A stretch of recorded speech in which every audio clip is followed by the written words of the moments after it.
Halo cuy, welcome to Carpot.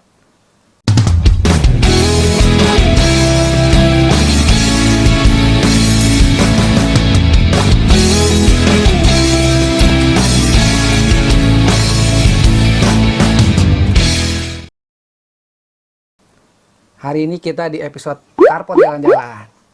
Hari ini kita mau ngobrol bareng basis yang keren, produser juga, sound engineer top juga. Yang pasti dia basis band yang top nih. Pasti mas. Untuk lo pade, angkatan anak-anak 90-an, 2000-an, pasti tahu bandnya. Siapa itu? Levi The Fly.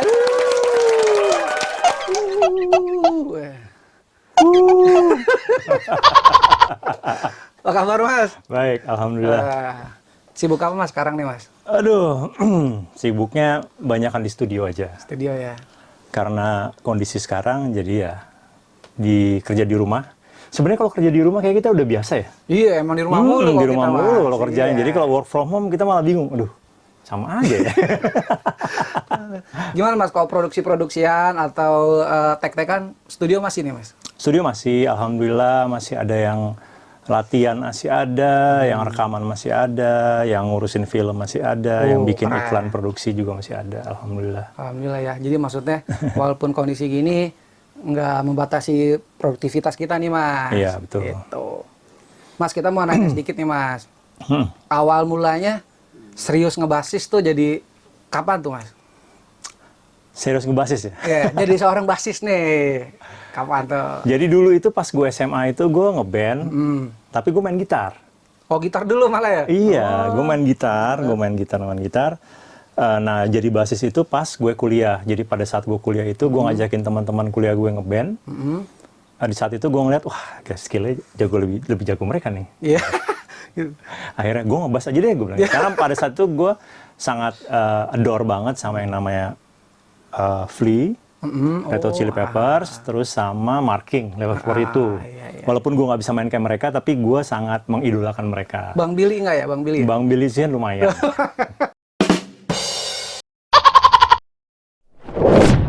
Karena dia mainnya kayak gitar, jadi gue lebih suka yang itu, yang lainnya gitu. Awal langsung ngulik bass tuh mas, atau sempat ke instrumen lain dulu yang ke gitar dulu ya? Ya kan awalnya gitar, terus gitar ke bass ya nggak jauh lah ya, Jauh, sama aja. Lebih gitu. dikit snare tuh mas. Snare lebih dikit. Oh ya mas nih, kalau awal terbentuknya si The Fly itu kapan tuh mas? Gimana tuh mas? Oke, kebenaran yang bikin The Fly gue. Foundernya nih. Yang gue bikin The Fly gue waktu itu, jadi itu tahun 94. 94 gila. 94. Ketemu sama teman-teman, ada sebagian teman-teman SMP gue. Nah, ngobrol-ngobrol bikin band yuk gitu. Akhirnya namanya Iren ya, si Iren itu ngajak teman-temannya dia, ya which is itu teman-teman SMA-nya mereka. Gue juga baru kenal tuh. Akhirnya dibentuklah band, dulu namanya masih ganti-ganti dan akhirnya gue kasih nama The Fly itu agak lupa, tapi kalau nggak salah tahun 95 ya gue kasih nama, jadi namanya akhirnya The Fly gitu. The Fly gitu. Tuh. Awalnya gimana mas? Maksudnya dari band-band, maksudnya iseng-iseng sama teman-teman sampai akhirnya serius. gue mau mutusin recording nih, bikin karya gitu. Nah waktu itu The Fly itu kita bisa dibilang band kampus ya. Jadi manggung dari acara-acara kampus pensi ya. Sekarang dibilang sekarang pensi kampus. Kita muter-muter, diundang ke kampus lain segala macam. Tapi nggak tahu kenapa akhirnya kita jadi lebih sering bawain alternatif musik gitu. Nah tahun 95 akhir apa 96 gitu, Kin balik dari Amerika. Nah dia itu memang sekolah gitar di sana di JIT kan, di JIT sekolah gitar. Nah pada saat itu akhirnya digabung ke The Fly, dan Kin yang pertama kali ngajak untuk ya udah kita bikin original song yuk gitu. Akhirnya kita coba bikin lagu sendiri. Tahun 97 kita rilis album pertama. Single pertama itu Pelangi Semu judulnya. Pelangi Semu, iya keren. Gitu deh, itu album pertama. Akhirnya sampai sekarang terus ganti-ganti personil, akhirnya tinggal berdua, gue makin doang. Tapi tetap solid nih mas. Alhamdulillah. Ikonnya kan emang berdua tuh. Kalau dari segi produksi gimana sih mas si The Fly ini? Dari awal cuma ide sampai jadi hasil master tuh Oh, oke, produksi ya. Nah, The Fly itu banyak yang nggak tahu bahwa kita adalah band yang tidak bisa bikin lagu dengan jamming. Kan banyak band yang Beda-beda misalnya, memang ya? banyak band yang bisa ya kita jamming, jangan, akhirnya Magic jadi lagu. moment capture ya? Magic moment capture, nah itu dia tuh kata-kata yang paling tepat. Kalau kita nggak bisa kayak gitu. Kita biasanya di konsep. Jadi misalnya gue punya lagu gitu, gue Workshop konsep dulu. sampai nggak workshop sih. Jadi misalnya gue punya lagu, kita Tokin punya lagu, kita masing-masing apa namanya, kita pikirin banget aransemen kayak gimana, sampai mungkin lirik dan aransemen kita buat sendiri masing-masing. Akhirnya kita share di forum waktu itu masih personilnya masih ada banyak. Gimana, asik nggak nih? Kalau mereka bilang asik, berarti kita lanjutkan. Tapi kalau nggak asik ya udah disimpan. Nah, pada saat kita udah kumpulin lagu yang menurut kita oke, baru kita garap bareng-bareng, aransemen bareng-bareng. Kita pikirin lagi, jadi penyaringan kedua deh. Gitu. Jadi, semua lagunya kan memang kita tahu keren-keren nih Mas. aduh, alhamdulillah, makasih. Gitu. Mas, kalau untuk selain jadi seorang basis handal nih Mas, mulai nge-produce tuh kapan sih Mas? Nah, jadi pas gue sebenarnya melihat pada saat The Fly itu apa namanya, dipegang sama label besar gitu ya. Gue tuh di situ belajar sih. Dari ngelihat waktu kita dibuatin video klip sama clipmaker. Oh, ternyata bikin video klip tuh kayak gini. Oh, elemen itu apa aja. Terus pemilihan lagu dari si produser tuh gimana sih? Mereka pola pikir yang dari situ. Gue cuma berpikiran begini, aduh, kok produser ini milih lagu yang ini ya? Kok nggak milih lagu yang ini ya? Gitu. Jadi kayaknya gue, aduh, kalau gue jadi produser, nah itu udah ada itu tuh. Kalau gue jadi produser, band gue nggak akan gue suruh pakai lagu yang ini, gue akan lagu yang ini gitu. Jadi bisa diambil kesimpulan bahwa gue ngerasa kayaknya gue lebih punya insting yang bagus untuk memproduksi sebuah band. Nah, akhirnya 2004 itu gue produce band pertama yang gue produce itu The Brandals. The Brandals, wow. Ya, The Brandals. Waktu itu album Audio Imperialis itu apa namanya, produk pertama gue. Nah, pada saat itu kalau dibilang Lev, lu untung nggak? Zaman itu gue jujur gue rugi.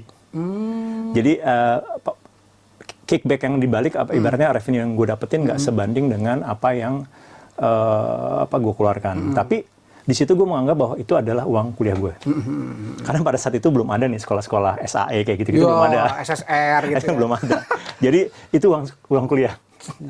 Tapi in the other hand si bandnya itu malah setelah album itu mereka manggungnya gila-gilaan. Jadi kayak semacam raja pensi lah ya. Pensi. Nah, sayangnya zaman itu gue tidak mengambil manajemen fee ke mereka.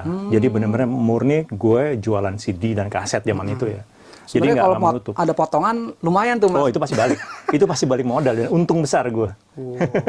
Habis dari situ baru lanjut ke Ekute. Ekute sampai detik ini masih gue produce. Selain itu siapa lagi Mas? Kuburan band. Kuburan band yang lupa-lupa ingat itu. Itu mereka tinggal di sini, tinggal di rumah gua. Oh gitu Mas. Selama hampir 4 tahun mereka tinggal di sini. Mereka tinggal di sini, terus yang stylenya agak kiss-kiss gitu ya? Ya, yang mukanya dicoreng-coreng ya.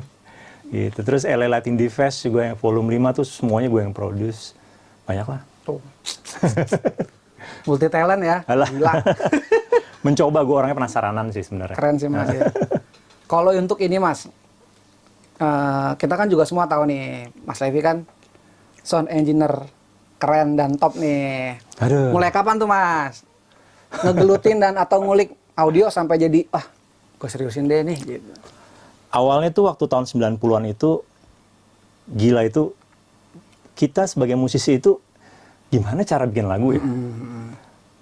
Cara satu-satunya ada ngerekam pakai kaset kan dulu kan, ngerekam pakai kaset. Cuman menurut gue, kalau udah direkam kaset, nggak bisa diapa-apain. Mau aransemen, mau cari idenya juga repot kan. Nggak bisa diedit. Nggak bisa diedit juga. Terus mau bikin komposisi juga nggak ngerti gimana caranya. Akhirnya waktu itu gue nyoba-nyoba sendiri. Gue bikin satu komputer. Itu hard disknya masih 2 giga. Tahun 2000 berapa? Tahun 97, 98. Hard disk 2 giga. 2 giga, gila. Kebayang ya, hard disknya 2 giga. Terus gue nyoba lah. Waktu itu karena gue tahu baca-baca. Gue sering beli majalah bekas di Blok M, di Senen. Gue cari kok di luar negeri kok bisa rekaman pakai komputer ya. Nah, di situ gue penasaran. Gue baca, ternyata bisa dengan software. Waktu itu juga masih pakai software bajakan kan, nyari nggak ada yang jual pakai yang bajakan. Ya udah dari situlah gue nyoba bikin demo buat band gue sendiri. Nah, teman-teman gue tuh dulu teman-teman band gue juga ngeledekin, lu ngapain sih ngotak-ngatik komputer? Ngulik-ngulik ngapain sih gitu? Komputer tuh buat main game gitu. Komputer tuh buat buat ngetik skripsi gitu. Maksud buat bikin demo. Akhirnya gue karena penasaran gue bikin sendiri, gue kasih denger nih, dengerin. Karena teman-teman gue kaget kan. Soundcard-nya masih internal atau? Internal lah. Sound blaster yang fenomenal itu. Kart gitu doang ya? Iya. Berapa duit tuh? Waduh, nggak tahu deh. Akhirnya dulu gue ingat banget harganya. Dulu tahun 97 itu beli komputer itu 11 juta. Gila. Dengan gitu spek kayak begitu gitu. Iya. Aduh, amit-amit deh. Tapi dengan semua keterbatasan, karena kita niatnya ngulik, sampahnya kalau misalnya nggak dipakai harus dibuang. Nah, di situ gue komputernya hang. Gue bilang, ini kenapa kok komputer hang ya? Oh, harddisknya kok penuh ya gitu. Gue nyari-nyari apa? Oh, ini nih. Ada tulisannya WAV nih nggak tahu WAV ya. apa ya? Akhirnya gue buang. Bukan J ya mas ya depannya, bukan J. Gue select all, gue buang, gue empty trash. Baru tuh normal. Wah, normal. Akhirnya pas gue buka, waktu itu pakai Cakewalk ya. Begitu gue buka Cakewalk-nya. Ya? Cakewalk begitu gue buka, gue play nggak ada suaranya. Ternyata yang gue buang itu adalah audionya. Filenya. Karena nggak tahu kan. Berarti dari sepolos itu Sepolos itu, benar. Akhirnya di situ tahun 99 gue sekolah sound engineering, lanjut kemana. Akhirnya ya udah sampai sekarang bisa ngajar. Oh, audio man nih. Belajar nih. Itu kalau untuk produksi mas, mixingnya juga mas sendiri atau gimana? Dari produksi nol sampai hasil master mixing. Terakhir gue yang mixing sih sebenarnya. Tapi kalau dulu kita menyerahkan kepada engineer sih. Karena gini, pada saat kita buat lagu, ngulik-ngulik, terus bikin aransemen, rekaman, itu sebenarnya energi kita tuh udah capek. Kita udah capek. Nah, kita kasih ke mixing engineer itu, gue kasih buat lagu gue ke mixing engineer lain untuk ngasih ide. Kalau kita kan, kayaknya mau kesini, tiba-tiba begitu ada mixing engineer yang rubah lagu kita menjadi sesuatu yang nggak disangka-sangka, nah itu kan sebenarnya value ya, maksudnya. Wah, kok di mixing sama dia kok jadi begini? Ternyata bisa begini ya. Nah, itu. Jadi kita selalu ngasih dari album 1, 2, 3, 4, 5 itu kita selalu ngasih ke The Fly itu mas? The Fly. 6 sampai 6 tuh kita selalu ngasih ke orang lain untuk. Jadi ada point of view baru ya? Iya, point of view baru. Tapi kita tetap supervisi. Jadi jagain ya? Dia mixing dulu, selesai, nah kita dengerin, tinggal kurang apa, tambah-tambahin. Tuh. Nah, terakhir kalau single-single gue mixing sendiri deh. Karena kalau single kan cuma satu lagu, jadi nggak capek lah. Kalau album kan pegel ya. Samain semua track ya kan?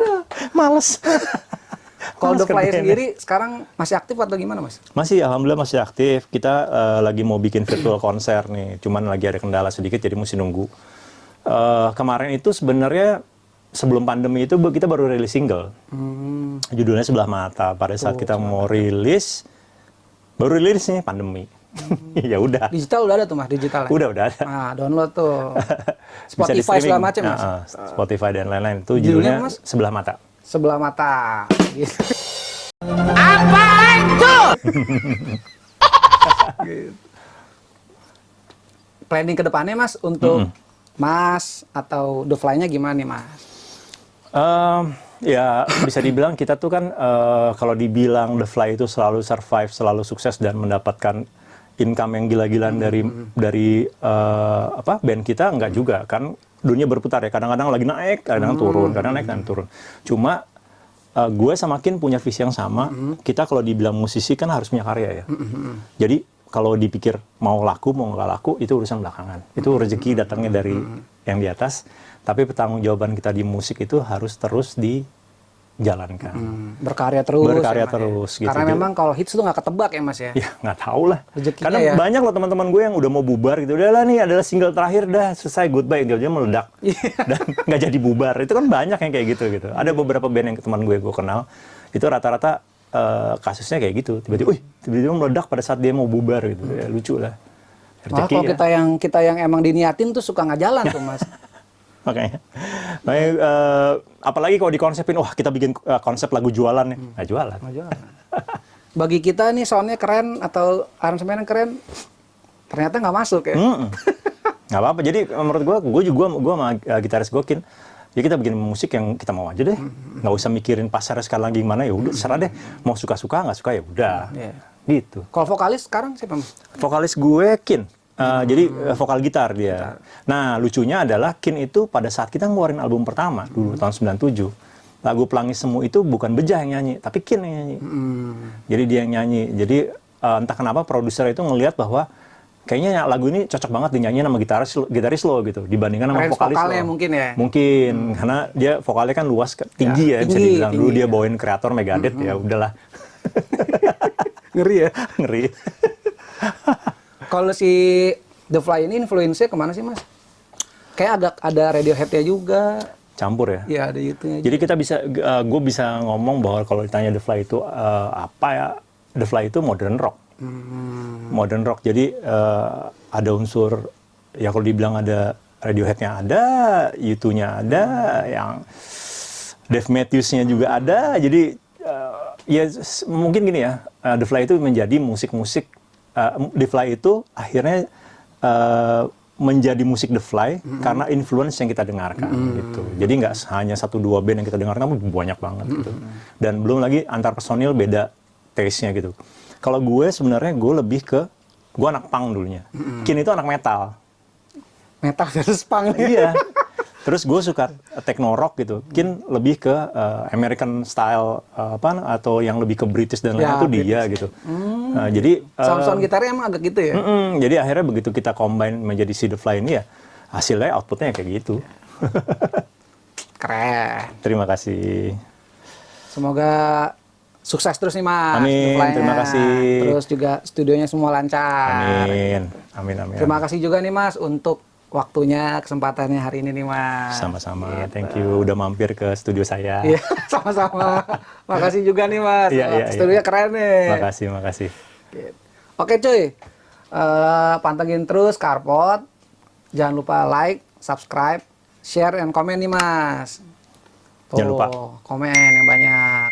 Subscribe yang banyak. Karena di belakang kamera ini pada ngarepin banget. Tuh, lihat pada lemes-lemes banget. Gitu. Oke deh. Thank you, cuy ya. Bye.